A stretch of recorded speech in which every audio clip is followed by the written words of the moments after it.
ఒక గ్రామంలోకి కొంతమంది కారులో వచ్చి, మేము ప్రభుత్వం తరపున వచ్చాము, ఈ ఊర్లో చాలా దోమలు ఎక్కువగా ఉన్నాయి, ప్రతి ఒక్కరికి ఒక దోమతెర ఉచితంగా ఇస్తాము, దోమతెర ఉచితంగా కావాలంటే ప్రతి ఒక్కరూ ఆధార్ కార్డ్ జెరాక్స్ మరియు వారి యొక్క వేలిముద్ర వేయాలని చెప్పి ఆ ఊరందరికీ వాళ్ళు చెప్తారు. ఊర్లో ఉన్న వాళ్ళందరూ చాలా సంతోషపడతారు.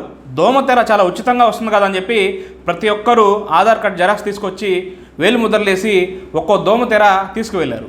ఆ విధంగా ఊరు మొత్తం జనాభా వచ్చి ఒక్కొక్కరు ఆధార్ కార్డ్ జెరాక్స్ ఇచ్చి వేలిముద్రలేసి ఒక్కొక్కరు ఒక్కో దోమతెర ఉచితంగా తీసుకెళ్లారు. కారులో వచ్చిన వారు దోమతెరలన్నీ ఊర్లో వాళ్ళందరికీ ఇచ్చేసి వెళ్ళిపోతారు. ఊర్లో ఉన్న ప్రజలందరూ చాలా సంతోషంగా ఉంటారు. అరే, మనకి దోమతెరలు చాలా ఉచితంగా దొరికాయని చెప్పి చాలా సంతోషంగా ఉంటారు. మరుసటి రోజు పొద్దున్న ఊర్లో ఉన్న ప్రజలందరికీ ఫోన్కి ఒక మెసేజ్ వస్తుంది. మెసేజ్ ఓపెన్ చేసి చూస్తే వాళ్ళ బ్యాంక్ అకౌంట్లో ఉన్న డబ్బులన్నీ ఖాళీ అయిపోయి ఉంటాయి. ఊరు ప్రజలందరూ షాక్కు గురవుతారు. అందుకే ఉచితంగా వస్తుందని ఎగబడకూడదు. ఎవరు ఏందని చెప్పి విచారించి తెలుసుకోవాలి. ఈ రోజుల్లో చాలామంది ఫోన్ ద్వారా బ్యాంక్ డీటెయిల్స్ ఇచ్చి, ఆధార్ కార్డ్ డీటెయిల్స్ ఇచ్చి చాలామంది మోసపోతున్నారు. ఈ వీడియోని తప్పకుండా అందరికీ షేర్ చేయండి, వేరే వాళ్ళు మోసపోకుండా ఉంటారు. నేను చెప్పింది కరెక్టా కదా కామెంట్ చేయండి, ఈ వీడియోని లైక్ చేయండి.